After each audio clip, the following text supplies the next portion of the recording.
It's a pleasure. Pleasure. Pleasure. Still sad. Nice to meet you again. Again, nice to meet you. And I'll have a clock, you have one over there that you can keep as well. If you're not interested, I will be keeping the time and I'll kind of give you a little 5-minute warning. And get down to the end. So I have a hard stop. We'll work around that, depending on where you are. And once we've completed, we'll do a 20-minute Q&A. When you're ready, you can start. Henry Ford changed the world when he introduced the first automotive, the horseless carriage. He changed the way the entire world thought about infrastructure and the way we travel. And you, Volvo, you stand at a new precipice, much like how he did, with the first driverless automotive, the first autonomous vehicle.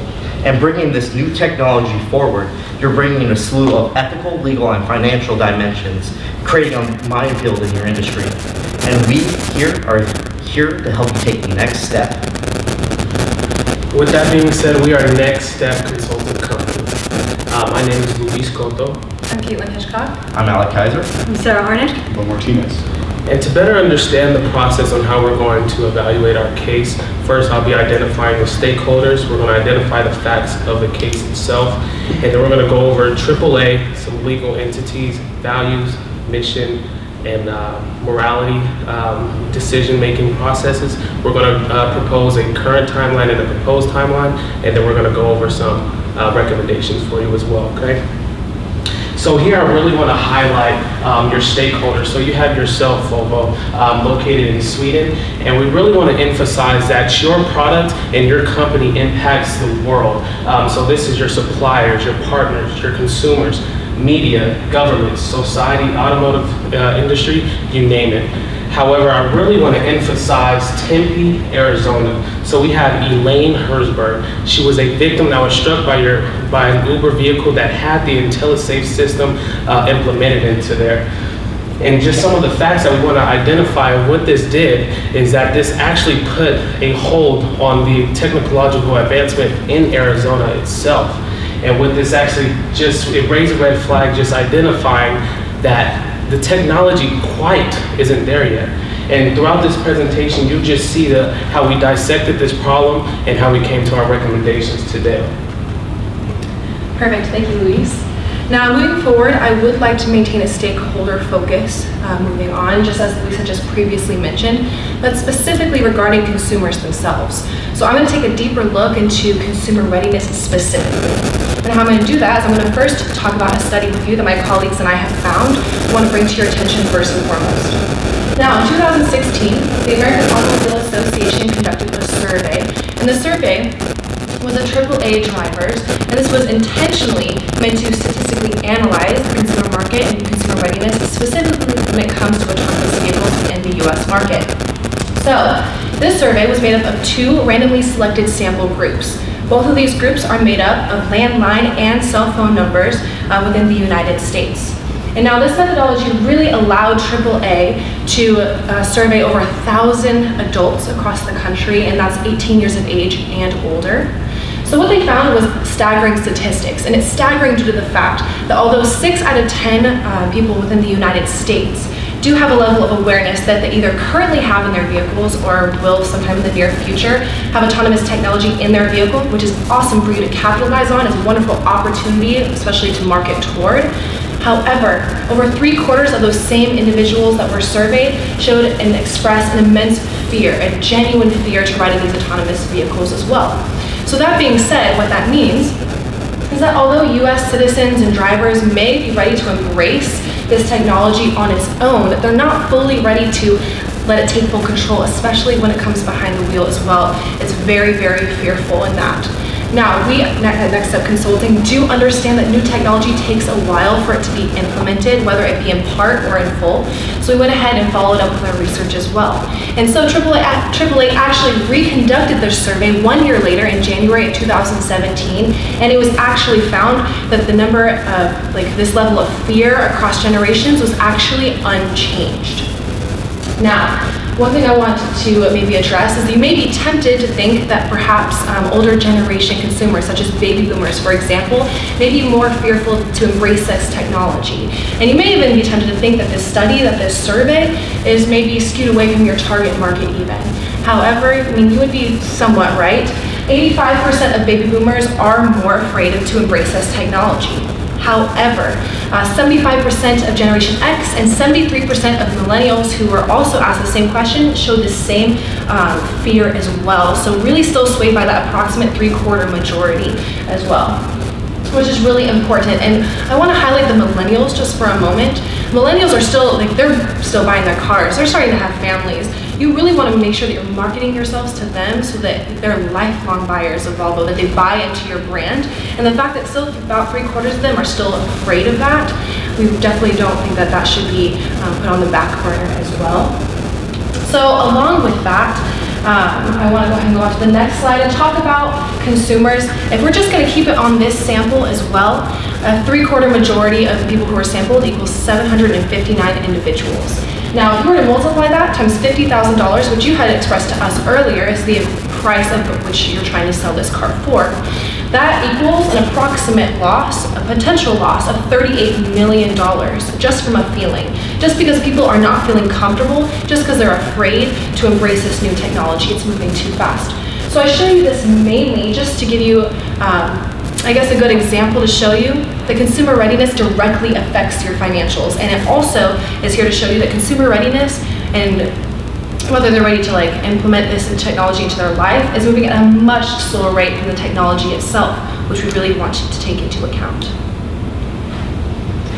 You are the pioneer of the autonomous vehicle. Your technology is just destroying your competitors in your field. With that, this technology itself, though, as Caitlin pointed out, is bringing a fear amongst the public consumers. And what do the publics do when they get scared? They look to their governments for protection. And as we look at America, the single largest market for automotives, you can see that 22 states have laws directly related to the autonomous vehicles. And they vary widely state to state. Colorado, for instance, only has one law in regards to tracking data for these vehicles, while Arizona, where the incident happened, actually has dozens and even has executive orders in reference to this. It is the wild, wild west right now of regulations in America for this industry. And with that, the federal government is taking steps in to reel in the laws and create a uniform outlook for autonomous vehicles. With this, the first act that has already been passed was the Self-Drive Act here. And the summary here explains that they have an investigative committee that's looking into the automotive industry with reference to autonomous vehicles. So when they send it in the report, which should be in the next couple of months, it's gonna set precedent for Congress to put in bills regarding your industry and can have wide variety of impacts and ramifications that are unforeseeable. But there's a new act that's currently on the Congress floor that will be voted on by the end of summer. The AV START Act is looking at limiting how many autonomous vehicles are on the roadway in America, again, which is your largest market. And as you can see here, if this is passed, it's going to restrict 50,000 vehicles for your industry, not just your company, your industry. And that is 0.3% of the automotive market.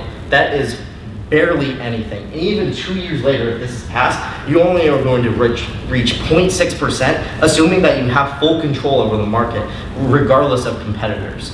So without taking steps to ensure the public is not scared and working with government agencies to create laws regarding AI and autonomous vehicles, you will have the potential to be hit by this piece of legislation and maybe even harsher pieces. Now, Volvo, we are not here to tell you information you already know in terms of your mission and your vision. However, we want to highlight the values that you have implemented on the corporate level. For example, you have customer success, trust, passion, change, and performance.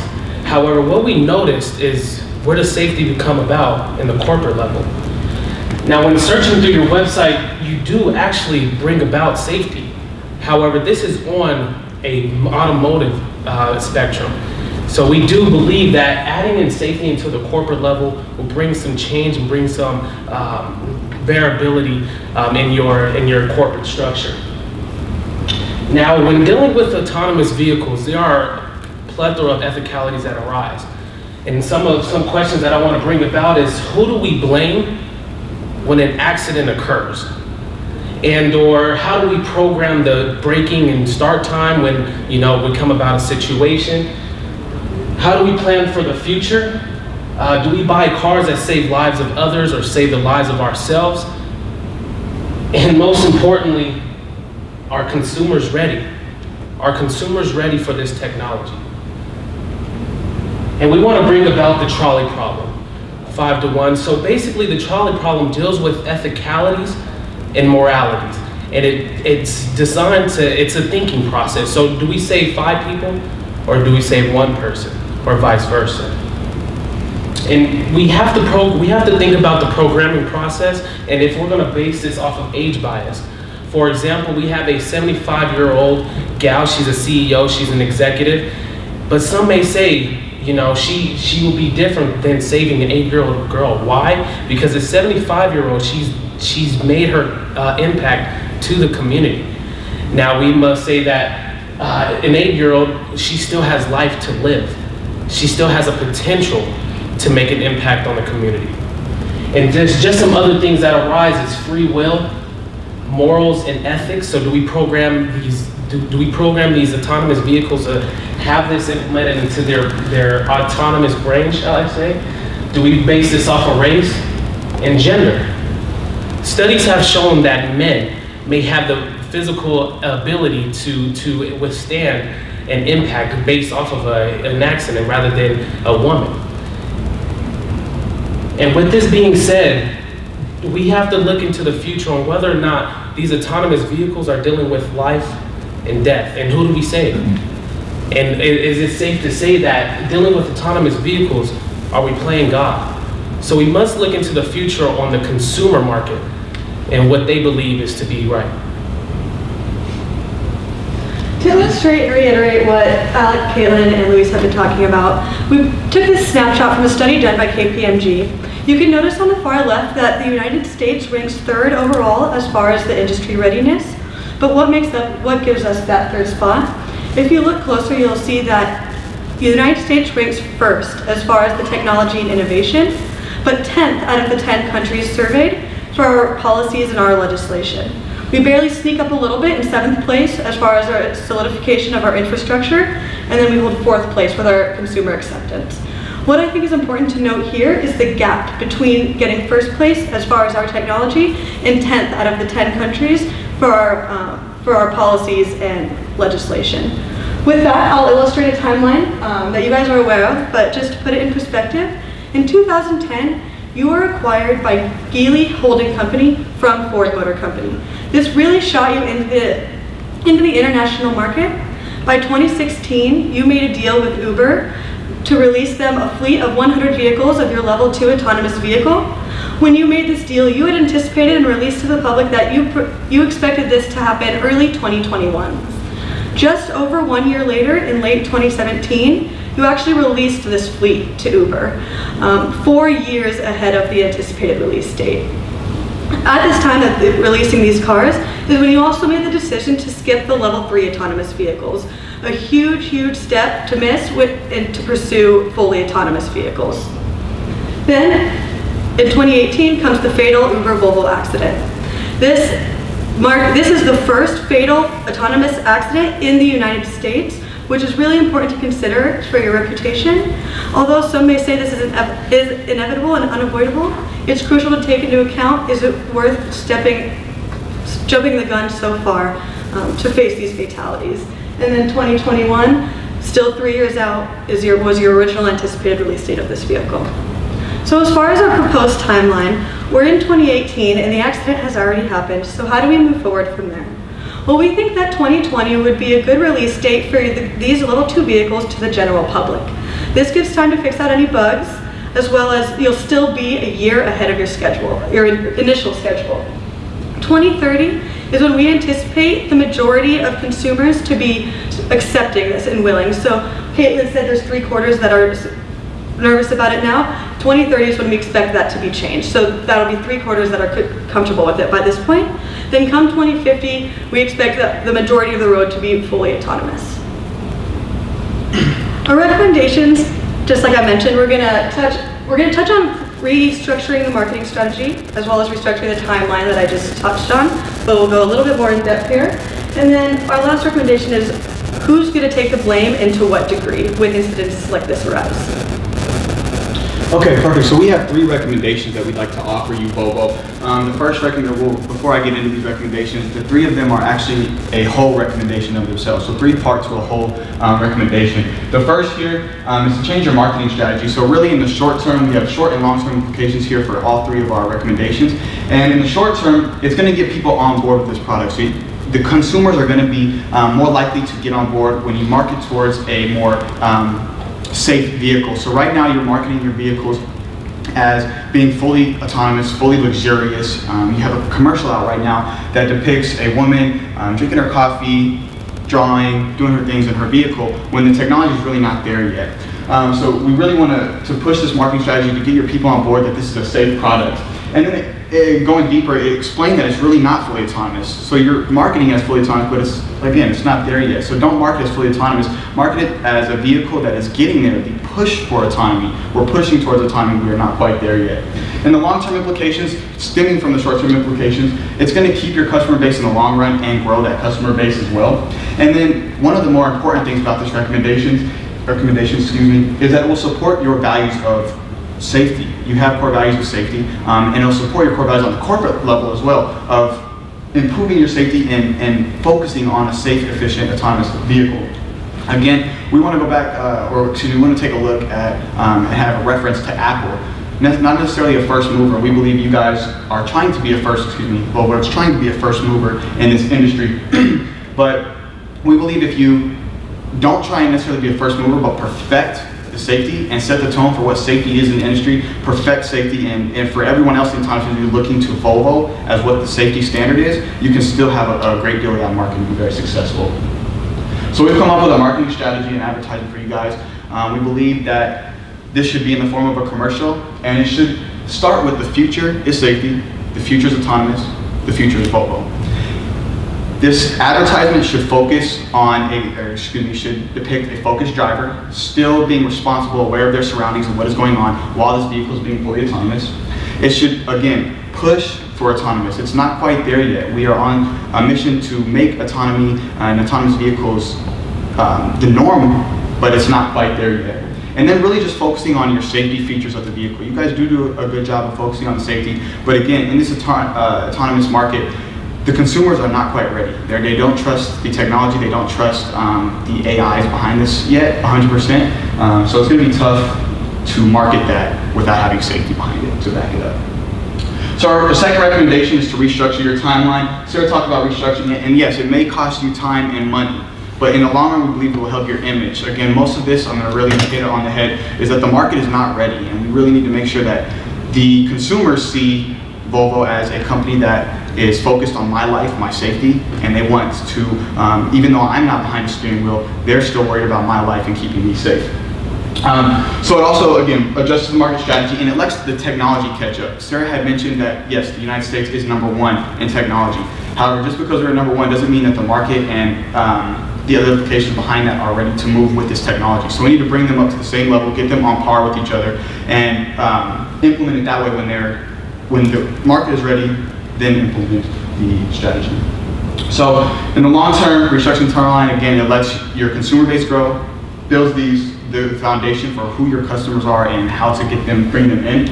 And then it could potentially make more customers likely to buy this fully autonomous vehicle before it actually releases as a fully autonomous vehicle. So if you're focusing as Volvo on safety and pushing the safety emphasis there, maybe these customers will be more likely to buy this vehicle before it actually is fully autonomous. And then moving on to our third recommendation, this is one of our most important recommendations in terms of letting this industry grow, pushing this market forward without inhibiting the growth, basically. The biggest thing here is that we want this market industry to grow. Otherwise, we may run into the issue of the AV law with 50,000 vehicles only being allowed to release.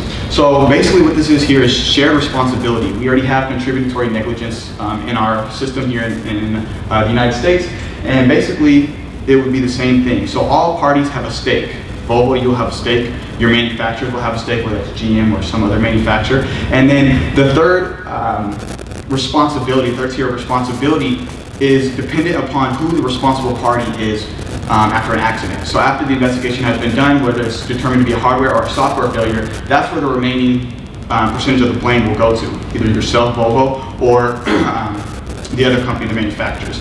Now we thought pretty hard about this. We wanted to consider why the driver wouldn't have a stake in this.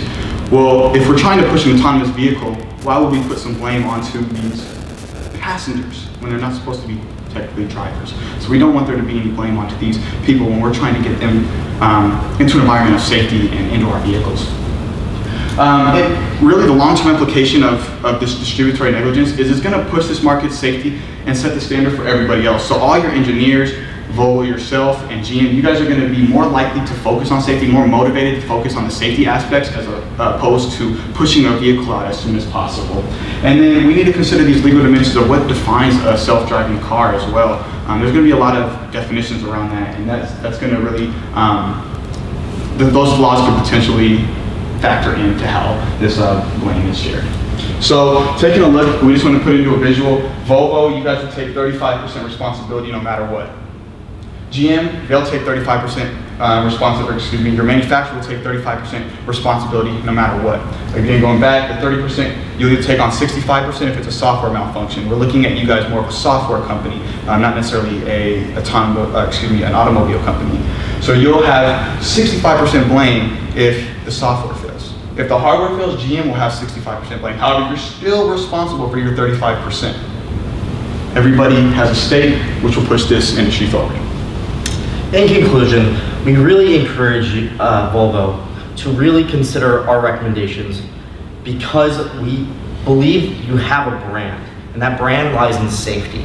So if you focus your marketing techniques on that brand, and you restructure your timeline to encourage that, and you work with various governments to lobby for laws that won't cripple the industry, but will promote it in a safe way, we truly believe you can enact your vision just like how Henry Ford enacted his vision, where he wanted to make the automobile available to each one of his workers, and how you want to make the autonomous vehicle available to every consumer.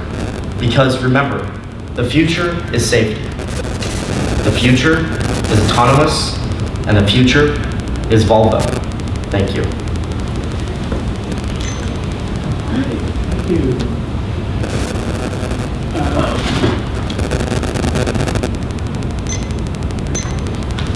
That was quite impressive. I guess I fall in one of those categories, but I'm not going to even talk about that right now.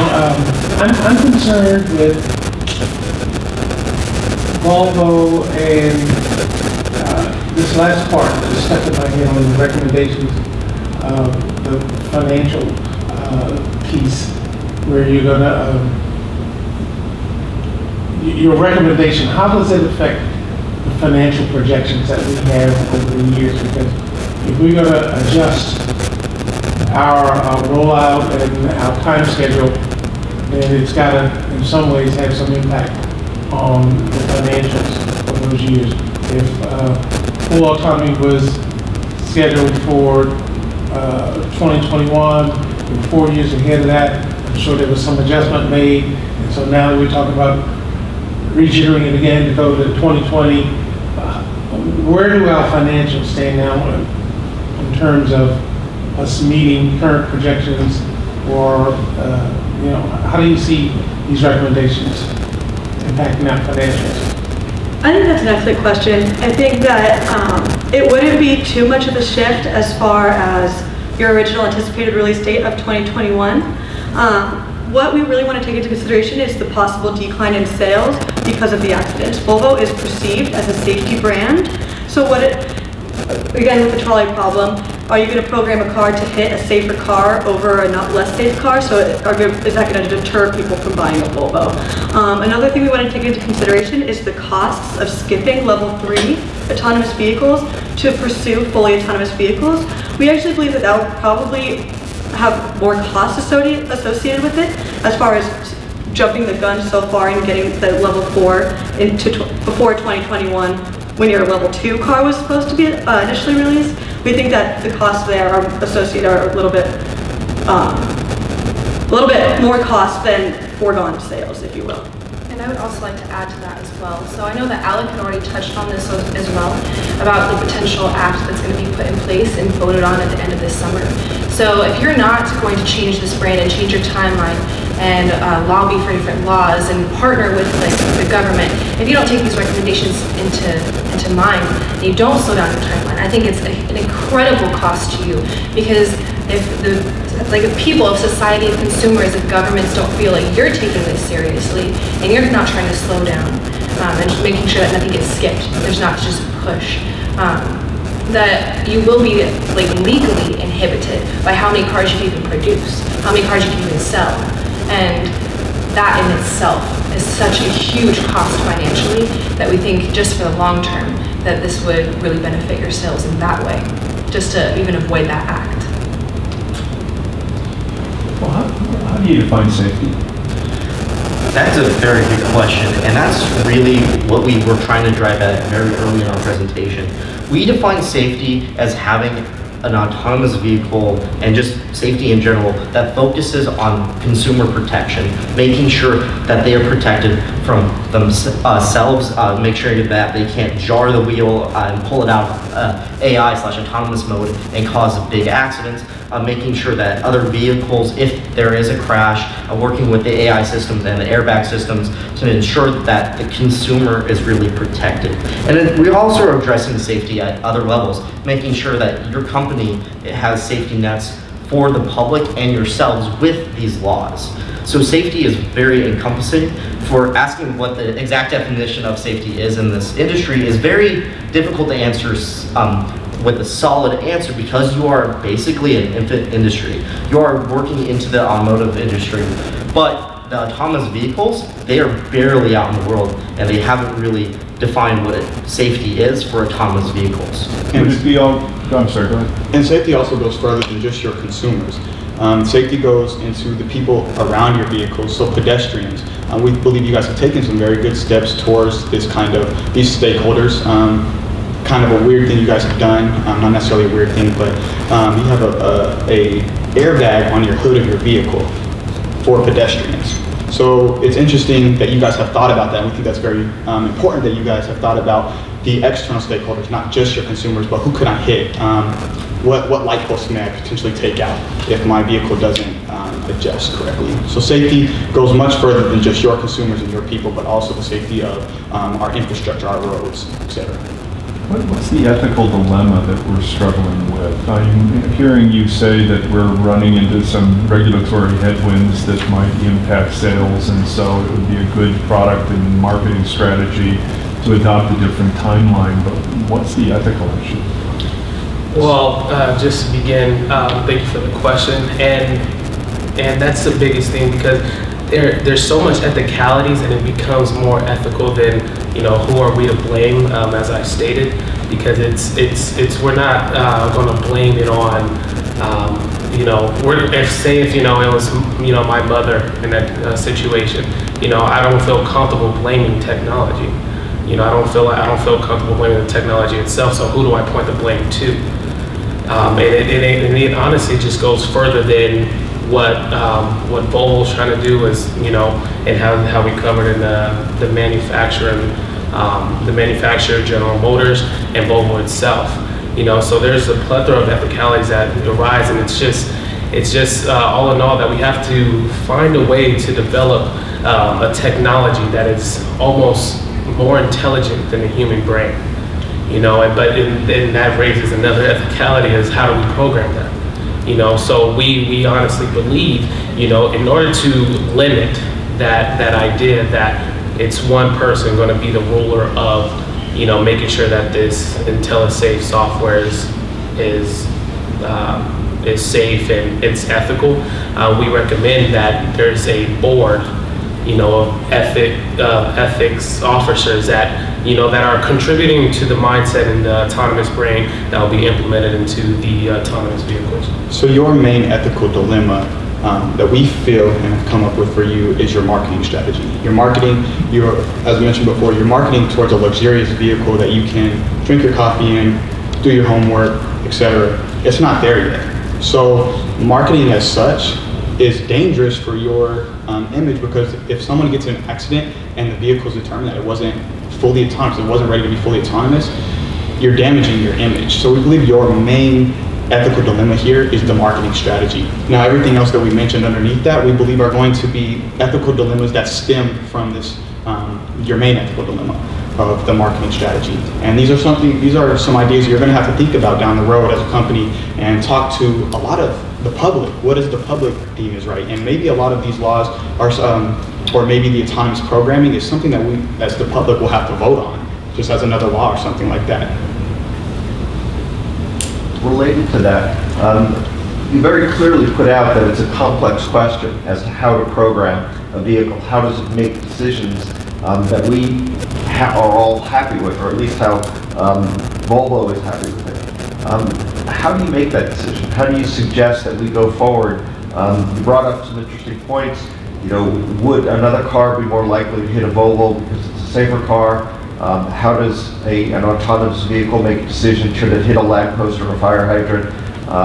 How do you address the idea? You had a nice diagram that showed shared responsibility. Well, what about somebody who jumps out into the middle of the road? How do you suggest that we think about that? Before autonomous vehicles, there were certainly a lot of individuals, not drivers, who were at fault. There were certainly a lot of accidents. I don't know that we can be expected as a car company to eliminate all accidents.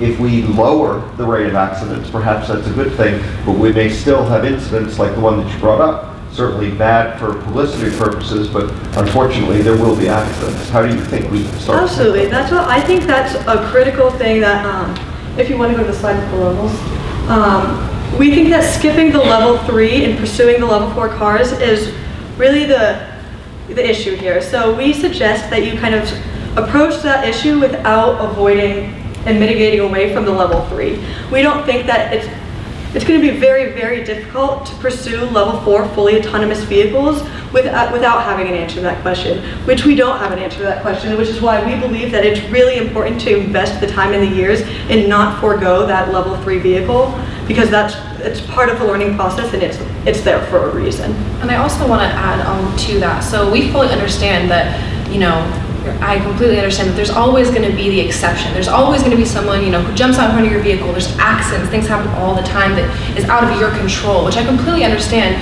why you say, well, why would we take on that liability in that sense?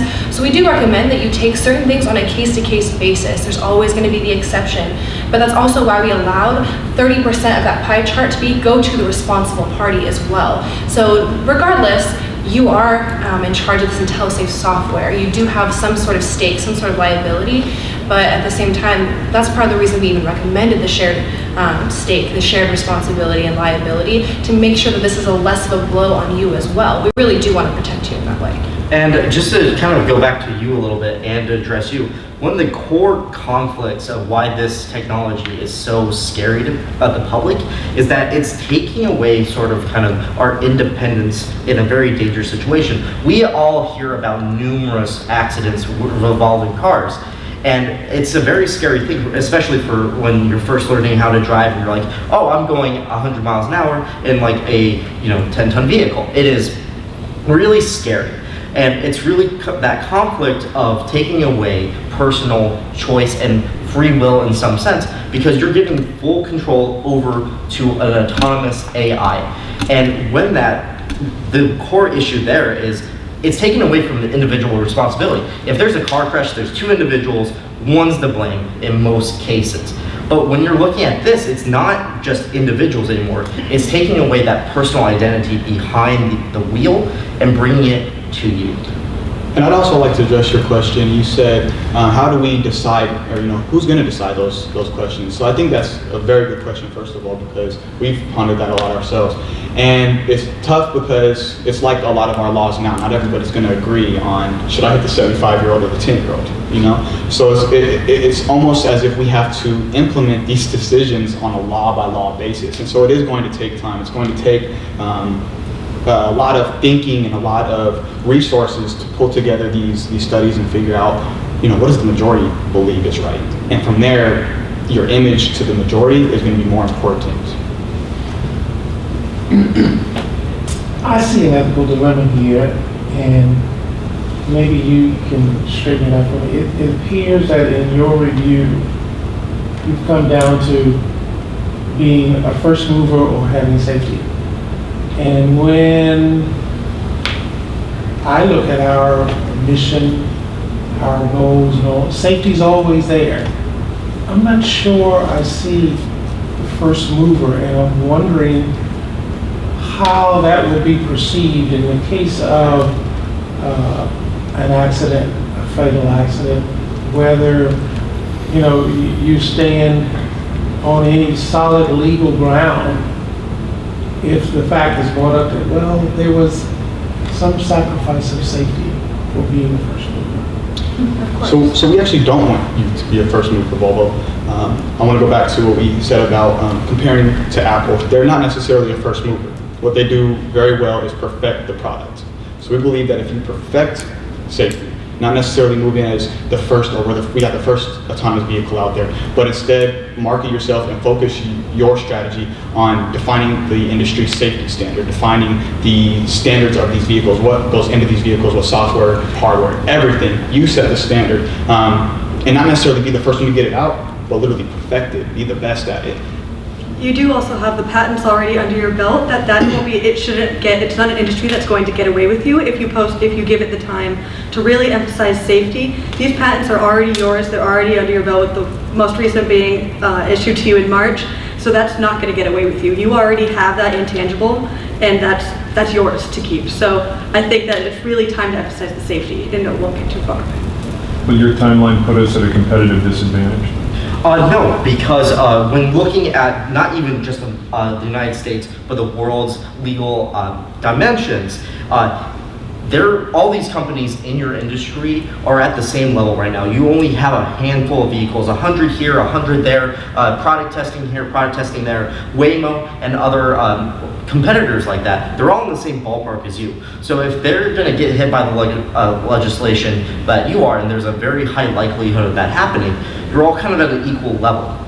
So the proposed timeline is actually going to help you build your brand of safety, and that's the number one concern a lot of public shows that is holding them back from adopting this technology, is the fear of the AI and autonomous vehicles. So if you can say this is the safe way to go and move forward with safety and forward with autonomy, that will beat your competitors hands down. So this might at first glance look like it's going to give you a competitive advantage. No, it's giving you a competitive advantage because places like Waymo, the subsidiary of Google, as you know, is focused on trying to beat you for that technology first come out, but they're blowing too much air in a balloon that's about ready to pop. And that when that balloon pops, there's going to be legislation pushing back the industry. But if you take a step and be like, we need to deflate this before it becomes a problem, then the public will see you as a place to trust, and they will buy your vehicles. So do you think we should actually be in favor of the legislation to slow down the market so that we wouldn't be at a competitive disadvantage? Again, there's positives and negatives going each way. Currently, you have a pending deal with Uber for 24,000 vehicles that was going to be sent out. But with what happened in Tempe, that's been put on hold while they're waiting for this legislation. But if that legislation went through and they were active when this came in, you're owning 50% of the market. So that is something to consider. But also, again, it's limiting you to 0.3%. But if you really want to take our considerations into mind, yes, I would recommend you actually help push for this. Maybe not for 3 years, because that might be restrictive, but for the first year, maybe just getting this 50,000 vehicles out there and letting know the public that they are safe and they are Volvo. Biggest thing is to build your image of safety. Get people like us to trust that, and the consumers everywhere else to trust that when we hop into your Volvo vehicle, the first priority to you guys and that vehicle is us. Absolutely, and we encourage you to lobby, even for like new laws. You are the experts in this technology. I mean, the reason that we're so afraid as consumers usually is because it's something that we don't know. It's fearful. And so, yes, I mean, you can let the legislation go as it may, but instead, what if you partner with governments instead? You have experts, research it, give out research, show that like what you're doing with you're doing it thoughtfully. And then partner with government and even just lobby for new laws that you think would be a great idea. Partner with that. So you suggest an answer to the trolley problem, which is that safety is defined by occupant safety, and if the passenger, if a passenger fatality saves 5 lives by not hitting the family crossing in the crosswalk, but saves the occupant of the Volvo vehicle, then that delivers on Volvo's promise of safety, even though it increases fatalities. So I think it goes back to, it's a good way to think about it. It's the tough ethical implementations of autonomous vehicles. But the cost, again, it's going to happen. Accidents are going to happen. They're going to be unavoidable. And chances are the family of 5 is going to get saved.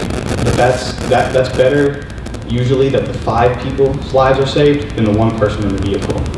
And it is tough to... Just sort of giving feedback that what you just said is opposite of what you just said a moment ago, where you said that safety really is, in the brand that you want us as Volvo to cultivate, is the safety of the occupant. It's not just safety for the occupant, and that is the first and primary thing, because it is an automotive. You want to make sure your driver is safe. But as a secondary concern, you have to make sure that pedestrians are safe. And you've already started working towards that with your hood airbag. So there's already a precipice in there, or a precedent, that you've enacted in your company for this. And so to answer your question directly, kind of looking at like, well, if the 1 person has to die in a vehicle or save a family of 5, that kind of seems clear cut in some senses, but in other senses it's not. If that family is out in the middle of the road and doing other things, like legally currently, if that car goes through them and there's not a crosswalk within 100 feet, they're liable and they could go to prison for jaywalking in a very extreme circumstance. What we're recommending is not focusing on who lives and who dies. That is definitely a key aspect of this, but we're focusing on safety. So focusing instead of what if they hit them, well, why can't we design our AI to work with a brake system immediately, recognizing, oh, there's a family of 5, let's stop and minimize casualties all around. Of course, yeah, it can sound a little bit contradicting, but it just as Alec explained it has tough, from both sides, it's tough to balance it out. But we think that focusing on both the safety of, yes, the actual occupant, but also on the safety of everybody else around you kind of resolves that issue.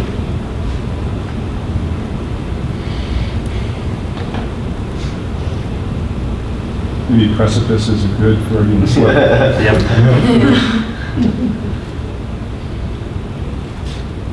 We at Volvo have typically been able to have a firm view and justification of what we view as safety. Historically, going back many years, telling my age, Volvo touted the idea that it had this cage around the car that made it safe. Now we're talking about something that is kind of soft in terms of safety. Do you have some ideas or recommendations how we can, as a corporation, can position ourselves to still say that we are firm on safety? And now it seems like it's becoming an either or, whether we protect the driver of the vehicle or his family of 5. And the problem I have with all of that is that it's like practicing medicine on the internet or going to see your doctor. Your doctor can use some judgment. I'm not sure that in that instant, the AI system is going to use judgment. As wow, that's 5 people out there. And so I'm looking for if you have any recommendations of something that we can say to the public. I mean, a firm commitment to safety.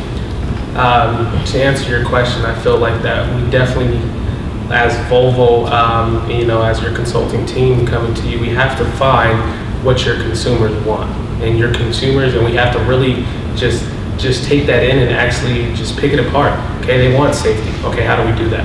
Okay, so we present different ways of how we're going to promote the safety and how we said in our advertisement. Okay, we really want to hit that on the right on the ball. So okay, our consumers, they want safety. Well, this is what we did for you. Okay, we did A, B, and C. All right, and we present that to them. And if they're like, well, what about this? Okay, we internalize that, and we've tried to find ways to really answer, their what if or their what not. But however, we have to understand that, in order to do that, we have to, one, take a step back, from what we're doing, change up our marketing strategy, and really just dissect this problem and really just push it into the way to where we can actually tailor what our consumers want. That's true. Okay, yeah, let me kind of extend that a little bit. So if I understand what you're suggesting to us, you're saying that it's too soon for us to go to level 4. Not just for us, but your view seems to be the market as a whole. Number one, we haven't solved all of the ethical issues as to how you make decisions like that. And number two, there's also legislation that I'm sure you know about that some people think that autonomous cars shouldn't exist until the cars talk to each other, that they're not operating independently, and that, that where. Is that something you think we should pursue if we're pursuing a legislative agenda? Will you go to that slide that showed the next timeline? So in 2050, that's what we base our timeline off of. We believe that consumers and the entire autonomous market will be on par with what you just said. The cars will communicate, the roads will communicate with the cars. So not only is there communication between vehicle, communication between passengers and vehicle, communication between external objects in the vehicle, but it's also the road. So by 2050, we believe that, and from studies, we can tell that the market is probably moving towards this autonomous, this full acceptance of autonomous vehicles. And yes, the cars need to talk to each other. The road needs to talk to the vehicle so that everything is on the same page. Not only if we're going to they're talking about making autonomous roads as well. So basically putting AI into roads that, in a mountain road, say we're from Colorado, we drive around in the mountains a lot and it's really late. So autonomous vehicles can't see around that corner. So on the guardrails, they install these autonomous signals, and the vehicle communicates with the road to know that there's a turn there. And so these are the kind of steps that are being taken currently by both Volvo and other industries towards getting to 2050 and getting that timeline down to implement this autonomous vehicle so everybody is on the same page, everybody's comfortable. And we believe that if you slow down, you can still reach that. Any further questions? Good job. I think you guys